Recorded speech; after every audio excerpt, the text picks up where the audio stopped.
divertido.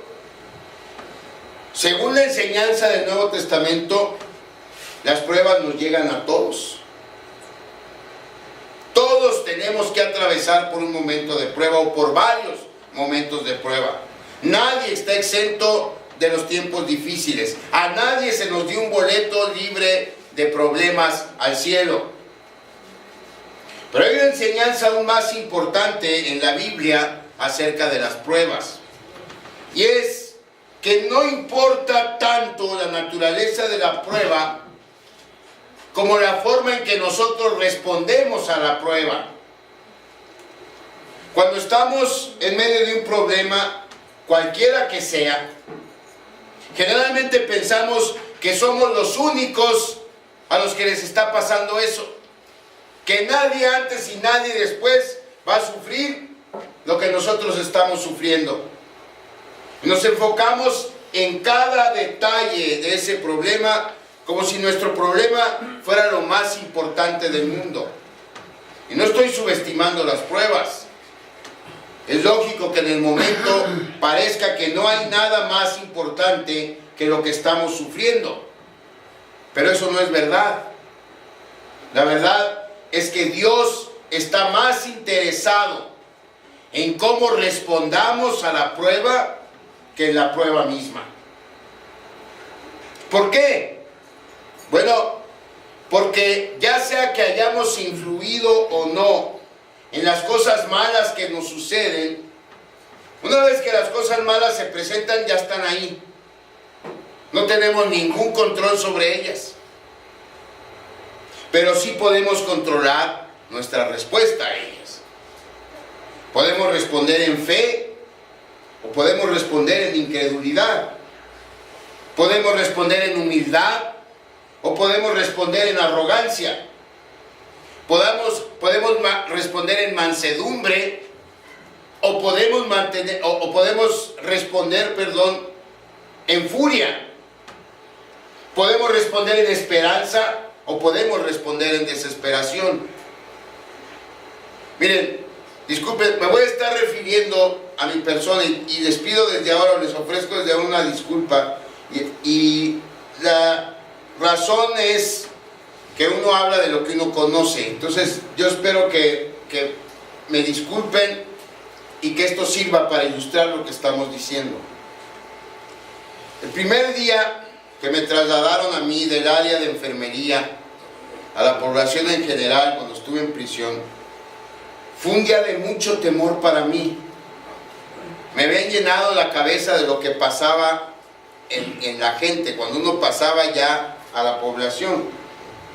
Así que cuando yo llegué a la celda, que compartí primero con 2 personas más y luego conforme fue pasando el tiempo hasta con 4 personas más, porque tristemente la sobrepoblación llegó también ahí a la prisión en donde estaba. Pero ese día que yo llegué, recordé un pasaje del libro de Lamentaciones y lo estuve pensando todo ese día, y a la primera oportunidad lo escribí con pluma al lado del bonque, que tiene el bonque es el catre de piedra que tienen las celdas en donde uno se duerme.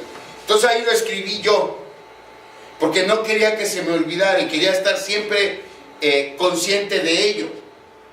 Luego que tuve oportunidad y que ya me familiaricé con la demás gente, había personas que se dedicaban a hacer cuadros y a hacer artesanías. Le pedí a uno de ellos que me lo grabara, que me hiciera un pirograbado en un pedazo de madera, y lo colgué.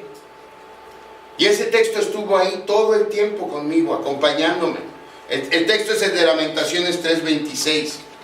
Lamentaciones 3:26 dice: bueno es esperar en silencio la salvación de Jehová. ¿Y por qué puse yo? ¿Por qué Dios me permitió acordarme de ese texto? Hermanos, yo sabía que yo merecía estar en donde estaba. Sabía también que Dios me había perdonado, así es que no había nada que decir. No había nada que alegar. Lo único que quedaba era esperar para saber cuánto iba a durar la consecuencia de mi pecado y confiar en que a la hora de hacer el recuento de los daños no estuviera todo perdido. Eso era lo único que había que hacer. Mientras, había que tomar la vida como viniera y vivir cada día como Dios me lo fuera dando.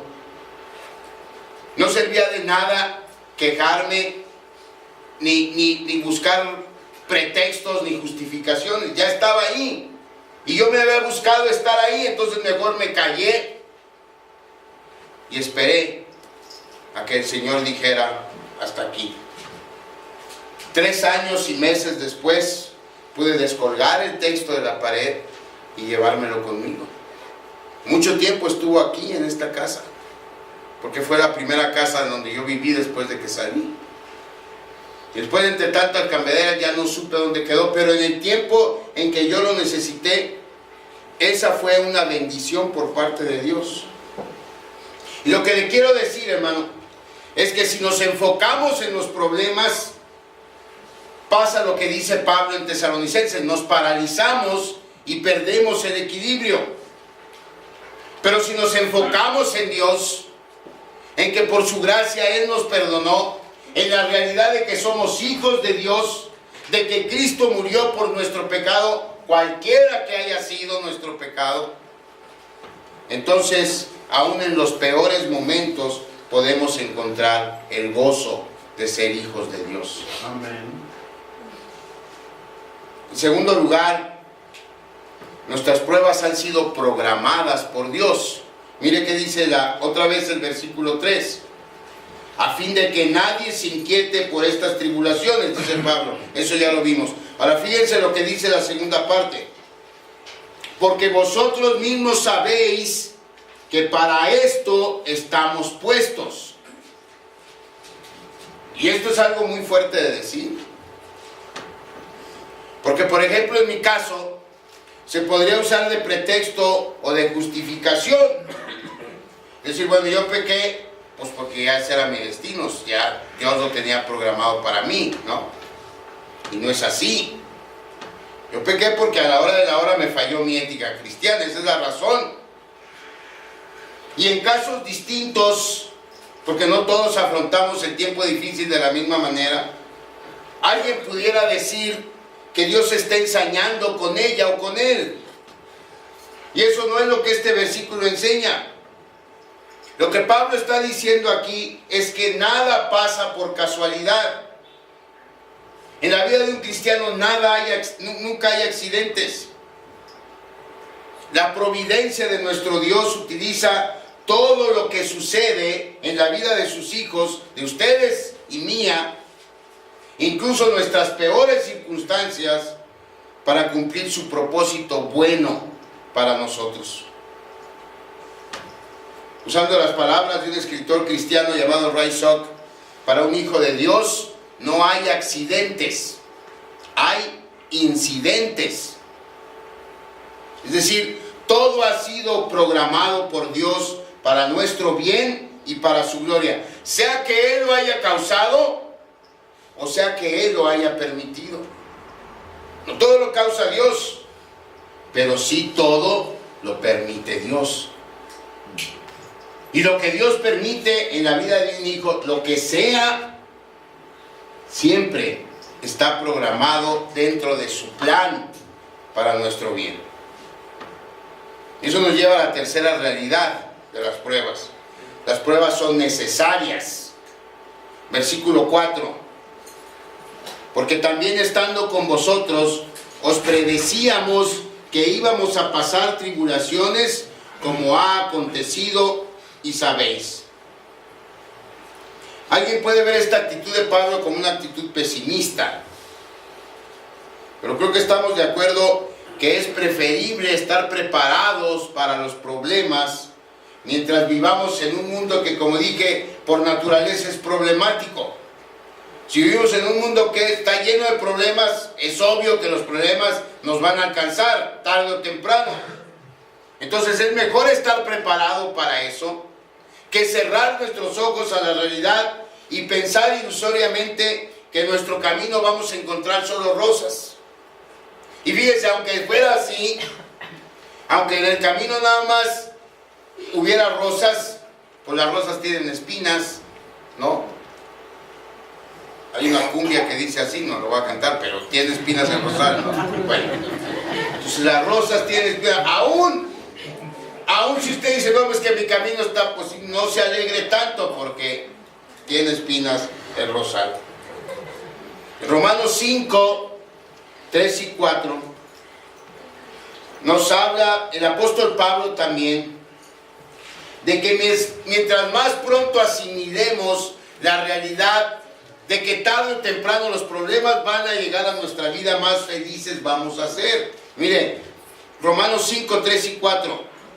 Y no solo esto, dice Pablo, sino que también nos gloriamos en las tribulaciones, sabiendo que la tribulación produce paciencia, y la paciencia prueba, y la prueba esperanza. Todos queremos tener esperanza, pero ninguno queremos tener tribulación. Pero resulta que no podemos tener una sin la otra. Es la tribulación la que produce paciencia. Y la paciencia prueba nuestro carácter. Y es entonces cuando el Espíritu Santo que mora en nosotros nos llena de esperanza. Perdón si vuelvo aquí a mencionar mi caso, se los advertí. Y déjenme decirle, cuando uno está en una situación de encierro, es la esperanza de un día cruzar la reja de salida lo que lo mantiene uno activo y vivo. Es la esperanza de dejar esa reja atrás y no regresar nunca. Pero esa esperanza nace de estar soportando el encierro. Igual que cuando alguien esté enfermo tiene la esperanza de ser sanado por Dios. ¿Qué es lo que le da la esperanza? La enfermedad que está soportando, ¿no? Es necesaria entonces una situación difícil para que aprendamos a esperar en Dios. Sin una prueba y sin un momento difícil no puede haber esperanza, porque es el momento difícil lo que nos llena de esperanza. Y hay una cuarta realidad que debemos considerar cuando llega la prueba. Nuestras pruebas son peligrosas. Versículo 5.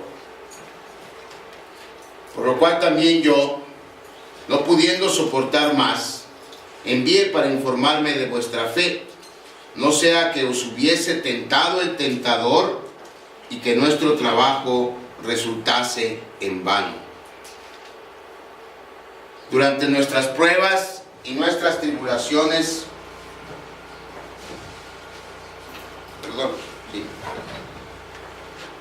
el diablo nos tienta para alejarnos de Dios.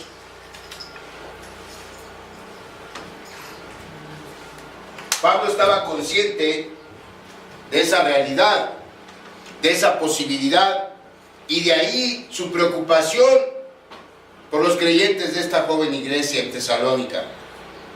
¿Cómo nos tienta el diablo? Hay al menos 3 respuestas obvias a esta pregunta. Primero, él nos hace dudar de la bondad de Dios.